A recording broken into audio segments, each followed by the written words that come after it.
Assalamualaikum, selamat datang kembali di Guru Gembel Channel.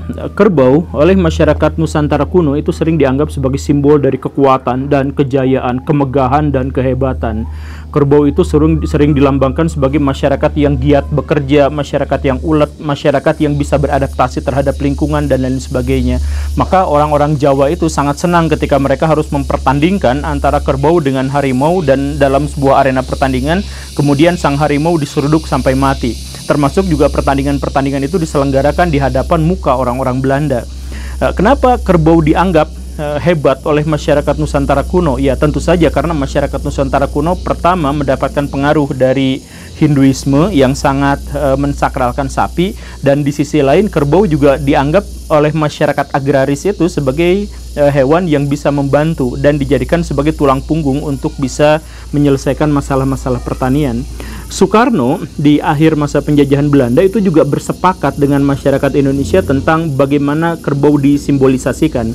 Tetapi bagi Bung Karno, kalau kerbau yang sudah jinak, yang sudah cocok hidungnya, itu justru melambangkan sebagai bangsa yang kuat, hebat, tetapi ditundukkan oleh sesuatu yang lain. Karena itu Soekarno mengganti lambang kerbau itu menjadi lambang banteng. Banteng yang liar, banteng yang menyeruduk, banteng yang kuat, banteng yang menghancurkan kejahatan. Itulah yang ada dalam benak Soekarno, sehingga ketika Soekarno itu menciptakan yang namanya PNI, maka lambangnya itu adalah banteng dengan pose yang sedang menyeruduk gitu, banteng yang benar-benar liar dan kuat seperti itu. Tetapi ketika Bung Karno itu dilengserkan dengan cara yang sangat-sangat menyakitkan, Pak Soeharto, pemimpin selanjutnya, itu berusaha untuk mengebiri banteng yang dimaksud itu. Bahkan ketika bantengnya masih ngelawan terus, si banteng itu akhirnya dilumpuhkan, kemudian dipenggal mati. Kepalanya dipajang di dinding sebagai simbol kemenangan. Itulah yang dilakukan terhadap PNI. Nah, dalam konteks ini, akhirnya PDI yang menjadi partai yang menampung aspirasi dari sisa-sisa Soekarnois itu dilambangkan dengan kepala banteng yang terpenggal, yang nggak ada apa-apanya di belakangnya. Karena kepala bantengnya tentu saja sudah terpenggal, sudah mati, seiring dengan aspirasi mereka yang juga sudah mati. Tetapi lagi-lagi rezim berganti, Soeharto dilengserkan juga dengan cara yang sangat menyakitkan. Maka di era reformasi itu, muncullah tokoh yang memiliki kekuatan Edo Tensei, yang kemudian berusaha membangkitkan kembali banteng yang sudah mati itu. Dan akhirnya apa? Banteng itu benar-benar bangun. Banteng itu sekarang menggeliat. Makanya simbolnya adalah seperti ini. Banteng yang dimaksud, kepalanya sudah ada menyatu dengan badannya, tapi baru bangun dengan mata yang masih merah dan bibir yang masih putih, menunjukkan bahwa kesadarannya belum penuh. Apakah banteng yang dimaksud itu di era sekarang akan benar-benar menggebrak seperti sebelumnya? Apakah banteng ini akan merevolusi masyarakat Indonesia? Simak videonya sampai tuntas. Kita bahas tentang Partai Demokrasi Indonesia Perjuangan. Yuk kita mulai.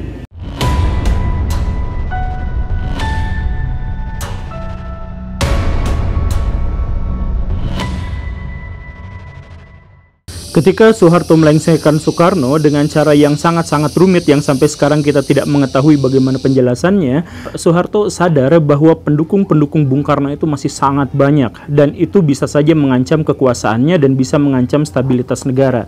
Dan karena itu, maka yang dilakukan oleh Soeharto itu adalah berusaha untuk mencerai-beraikan mereka agar tidak ada dalam satu komando, kemudian membuat mereka miskin dan membuat mereka bodoh. Mereka difitnah, dituduh yang aneh-aneh, dianggap bergabung dengan PKI dan sebagainya. Termasuk anak-anak Bung Karno. Anak-anak Bung Karno itu, misalkan Ibu Megawati Soekarno Putri, di tahun 1966 ketika Bung Karno mulai diasingkan, beliau itu masih usia 19 tahun dan masih kuliah. Tetapi kuliahnya itu langsung diganggu begini dan begitu sampai akhirnya dia diberhentikan karena sesuatu yang sampai sekarang pun tidak benar-benar jelas apa motifnya. Ketika Ibu Megawati juga berusaha untuk masuk lagi ke Universitas Indonesia, itu juga tidak bertahan lama. Entah bagaimana ceritanya, pokoknya langsung keluar saja begitu. Termasuk juga kemarin-kemarin kan ada kasus misalkan anaknya Bung Karno yang berikutnya, Ibu Sukmawati, itu kan dia jadi ketua partai politik tetapi ijazahnya ternyata palsu. Nah, bagaimana ceritanya ijazahnya palsu? Ya sebenarnya nggak palsu-palsu amat, Baraya. Masalahnya itu adalah walaupun ibu yang dimaksud itu tetap sekolah atau ya seperti itu, nggak dapat ijazah karena memang pada waktu itu dilarang untuk melanjutkan sekolah, dilarang untuk mendapatkan ijazah dan lain sebagainya oleh pemerintahan Orde Baru. Itulah yang terjadi kepada pendukung-pendukung Bung Karno yang paling kelihatan, yang paling kentara. Hal ini sebenarnya tidak sepenuhnya eksklusif diperlakukan terhadap Soekarnois atau keluarga Bung Karno, tetapi pada seluruh elemen-elemen masyarakat yang dianggap menentang pemerintahan Orde Baru. Jadi kelompok Islamis diperlakukan juga sama seperti itu. Kemudian kelompok komunis sudah hilang itu sama sekali gitu ya. Kemudian kelompok-kelompok pelajar dari pihak-pihak tertentu dan sebagainya itu semuanya diberangus. Nah, bahkan partai politik oleh Soeharto itu pada tahun 1970-an itu dikerucutkan.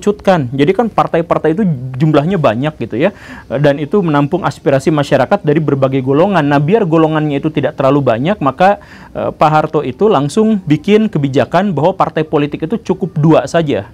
Jadi kelompok-kelompok yang pro terhadap Islamis, yang agamawan, yang semacam itu masuk pada PPP gitu ya, Partai Persatuan Pembangunan. Kemudian dipaksa dia juga untuk asasnya adalah asas Pancasila. Kemudian kelompok yang satunya lagi, sisa-sisa dari kelompok yang Islamis itu, jadi ada kelompok kejawen, kelompok masyarakat kecil, kelompok yang terpinggirkan marginal gitu ya, kelompok yang melawan sisa-sisa orang PKI, kemudian juga tokoh-tokoh dari agama yang lain selain Islam, yang Kristen, yang Katolik, yang Hindu, yang Buddha, semuanya dijejalkan pada satu partai yang namanya adalah Partai Demokrasi Indonesia. Begitu. Nah, ini adalah embrio yang kemudian nanti akan benar-benar berpengaruh terhadap zaman reformasi. Nah, partai-partai ini yang cuma 2 itu kemudian harus mengikut pada satu partai yang benar-benar diakui oleh pemerintah. Diakui dalam artian dimanjakan, dinambobokan, yang namanya adalah Golkar.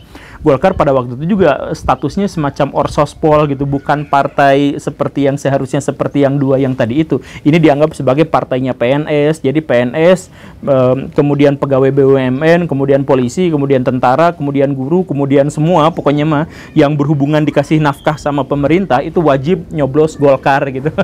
Bahkan kantor-kantor itu kalau misalkan dalam pemilu itu ditungguin sama TNI gitu, lu nyoblos apa gitu, harus dilihatin nyoblosnya apa gitu, kalau harus Golkar gitu ya, semacam itulah. Media-media juga harus mengkampanyekan Golkar dan sebagainya. Begitu. Itu apa? Itu demi stabilitas nasional dan demi agar masyarakat Indonesia itu pro terhadap Orde Baru, agar stabilitas negara itu menjadi terkendali. Begitulah ceritanya ya. Tetapi ada sedikit blunder atau sedikit dilema pada tahun 1986. Pak Harto itu memberikan gelar pahlawan nasional terhadap Bung Karno. Nah, ini kemudian dimanfaatkan oleh Soekarnois yang bersembunyi di PDI itu untuk mencari panggung. Wah, gimana caranya ini Soekarno sudah dianggap sebagai pahlawan nasional. Dicarilah tokoh yang mungkin bisa mewakili karisma Bung Karno. Ya tentu saja ini jatuh kepada Ibu Megawati Soekarno Putri. Ibu Megawati ditarik dari rumahnya yang pada waktu itu hanya ibu rumah tangga biasa, kemudian dimasukkan ke dalam PDI, kemudian Ibu ayo sekarang semangat, ayo jadi ketuanya, ayo kita jadikan Soekarno atau nama Soekarno itu merah kembali, harum kembali, kuat kembali, ayo kita jadikan Ibu sebagai pemimpin dari bangsa ini. Nah begitulah ya. Dan akhirnya PDI juara ketiga dari 3 kontestan dengan perolehan suara ya yang segitulah, di bawah 8% itu ya. Tapi segitu juga lumayan kan, dalam tekanan yang sangat luar biasa dapat suara segitu tuh rada lumayan lah. Nah, begitu. Tetapi Megawati pada waktu itu langsung mendapatkan momentumnya sehingga pada tahun 1993, koreksi jika saya salah, tahun 1993 Ibu Megawati itu terpilih sebagai ketua Partai Demokrasi Indonesia. Nah, mengetahui itu Pak Harto itu geram dan mulai khawatir, loh bagaimana ceritanya anak Bung Karno ini yang dulu menjadi simbol dari Soekarnois kok tiba-tiba muncul sebagai ketua PDI. Maka ini Presiden dan pemerintah pada waktu itu mengupayakan dengan segala cara agar Ibu Megawati itu tidak menjadi ketua. Maka diadakan kongres. Kalau misalkan yang kepilihnya Ibu Megawati lagi, kongresnya dibatalkan, gagal, bikin kongres yang baru lagi. Siapa yang terpilih? Kalau yang terpilihnya masih Megawati juga, gagal, begitu seterusnya. Sampai akhirnya Kongres Medan, di mana yang Ibu Megawatinya tidak diundang, tidak dikasih tahu, tidak diapa-apain, pokoknya bikin aja kongres sendiri, dan akhirnya yang menang itu adalah Suryadi. Ya, ketua PDI yang sebelumnya gitu. Nah, Ibu Megawatinya disingkirkan. Nah, ini terjadi akhirnya dua kubu PDI yang sedang bertarung satu sama lain, gontok-gontokan, jelek-jelekan, sampai itu parah banget kerusuhannya pada waktu itu. Dan kerusuhan itulah yang pada akhirnya dijadikan juga oleh pemerintah Orde Baru sebagai alat propaganda kepada masyarakat. Tuh lihat, PDI mah rusuh terus di mana-mana, PDI mah preman semua. Makanya nanti di awal-awal reformasi kita mengetahui bahwa PDIP itu identik juga dengan preman, dengan dirusuh dan lain sebagainya, begitu. Nah, tapi lanjutlah. Ibu Megawati akhirnya apa? Ya, akhirnya pada saat itu karena lihat kubu-kubuannya sudah pecah kayak gitu, dia langsung melakukan pemberontakan. Dengan cara apa? Dengan mengajak seluruh kader dan simpatisannya untuk menyerahkan suara PDI itu kepada PPP. Jadi pas pemilu tahun 1997 itu PPP dapat suara tambahan yang signifikan karena sebagian atau setengah dari orang PDI itu mencoblosnya PPP. Sedangkan yang PDI Suryadi itu justru anjlok suaranya menjadi 3%. Nah, ya tentu saja, tapi sayangnya itu adalah bahwa tahun 1997 itu adalah awal dari akhir pemerintahan Orde Baru. Pemerintahan Orde Baru yang awalnya megah, kuat, tiba-tiba dihancurkan seinjak-injaknya, sejelek-jeleknya, dan sebagainya. Dan karena pemilu tahun 1997 ke 1999 itu waktunya cuma 2 tahun, maka masyarakat itu masih ingat betul bagaimana pemerintah itu mengubek-ubek dan menginjak-injak Megawati. Jadi Megawati itu dianggap sebagai sosok yang disakiti, dianggap sebagai sosok yang mendapatkan simpati, dianggap sebagai sosok yang inspiratif dan menunjukkan perjuangan yang sangat kuat dan sebagainya. Maka ketika Ibu Megawati mencalonkan diri dan mengajukan partai baru yang namanya adalah Partai Demokrasi Indonesia Perjuangan, rakyat Indonesia segera berbondong-bondong untuk mencoblos partai itu. Memang secara harfiah dilihat dari latar seperti yang barusan saya ceritakan, Partai Demokrasi Indonesia Perjuangan, perjuangannya secara harfiah memang benar-benar sebuah perjuangan. Maka kalau misalkan sekarang sekitar 20-an tahun kemudian PDIP dihujat, dijelek-jelekan, kan kalau baraya misalkan di media sosial gitu ya, ngelihat nama Puan Maharani, nama Ibu Megawati, PDIP itu pasti dihujat gitu. Wah, mak banteng lah, dihujat sebagai partai wong partai wong licik lah dan sebagainya, hujatan-hujatan seperti itu. Tapi PDIP tetap mendapatkan suara yang signifikan. Sepanjang reformasi sampai sekarang, PDIP itu gak pernah keluar dari 3 besar. Dan ini menjadi satu-satunya partai yang sejak zaman Orde Baru tahun 70-an sampai sekarang, partai yang selalu konsisten di 3 besar gitu. Walaupun kalau dulu 3 besar itu karena memang cuma 3, sekarang dengan puluhan partai yang menjadi kontestan, PDI tetap di 3 besar perolehan suaranya. Nah, kenapa bisa seperti itu? Kenapa di satu sisi dia dihujat di media sosial, tapi di sisi lain dia mendapatkan suara signifikan?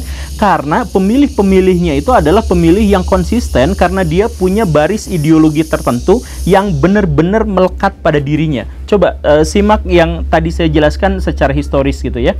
Jadi PDI itu sebelum menjadi PDIP ya. Jadi PDI itu adalah gabungan dari partai-partai yang tersisihkan, kelompok Soekarnois, sisa-sisa PKI yang berhasil menyelusup gitu, atau orang yang dituduh sebagai PKI gabung ke situ. Kemudian orang-orang abangan. Nah, ini ya, masyarakat wong kecil, bukan santri. Kalau santri kan PPP gitu ya. Masyarakat abangan, masyarakat kecil, kemudian dari kelompok-kelompok agama yang lain, kelompok-kelompok minoritas, semuanya gabung ke situ. Kan seperti itu. Makanya selepas Orde Baru, setelah reformasi, dihujat kayak gimana pun, pendukungnya tetap dalam jumlah yang sangat signifikan. Karena apa? Karena yang pertama itu, satu, pendukungnya itu basisnya pasti dari masyarakat wong cilik. Jadi PDI itu punya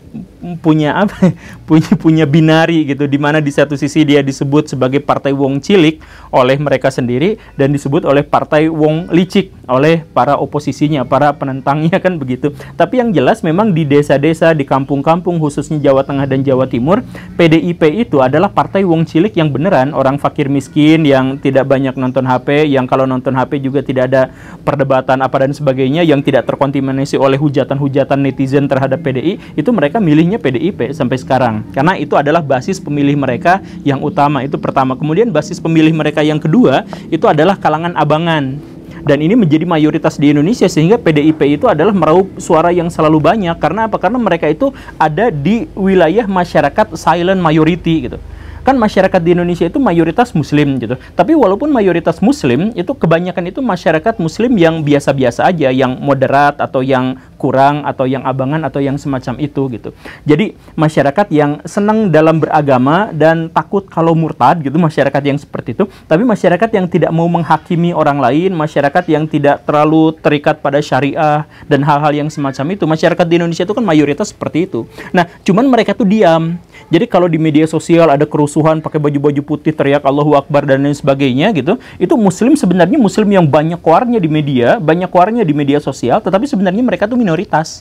Begitu, yang mayoritas itu adalah yang diem, yang tidak terlalu terikat pada syariah dan sebagainya. Makanya partai-partai Islam di Indonesia hampir selalu tidak pernah menang, dan Bank Syariah di Indonesia itu sedikit sekali jumlah orang yang nabung ke sana, kan seperti itu. Yang jadi nasabahnya itu sedikit sekali, dan ya hal-hal yang semacam itu. Nah, PDI itu ada menjadi simbol bagi perjuangan orang-orang abangan. Itu kantung suara PDIP yang kedua. Dan yang ketiga itu adalah kantung bagi masyarakat kecil, masyarakat minoritas, masyarakat yang menganggap terpinggirkan, khususnya dalam konteks agama. Jadi kalau misalkan orang Islam kan sudah ada wadahnya, mereka bisa pilih partai Islam atau partai nasionalis atau apapun yang bisa menampung aspirasi mereka. Nah, kalau misalkan orang Kristen, orang Hindu, orang Katolik, orang Buddha, orang Konghucu di Indonesia, orang Kaharingan, itu kan mereka kebingungan. Ya, mereka punya pilihan, ada Golkar, ada apa gitu dan sebagainya, tapi kan mereka nggak punya pilihan partai agama mereka. Pernah sih di Indonesia ada partai agama, ada PDS gitu, ada partai Katolik dan sebagainya, tapi kan mereka itu gagal, selalu gagal di pemilu gitu, nggak dapat kursi. Nah, karena itu maka mereka itu pasti gabungnya itu ke PDIP. Makanya contoh misalkan di Bali, masyarakat Bali itu konsisten milih PDIP terus gitu. Karena apa? Karena mereka itu merasa minoritas, mereka itu takut kalau misalkan suara-suara mereka itu tidak didengar karena tertutup oleh mayoritas. Nah, mereka bisa memperjuangkan suara mereka itu di Partai Demokrasi Indonesia Perjuangan, PDIP gitu.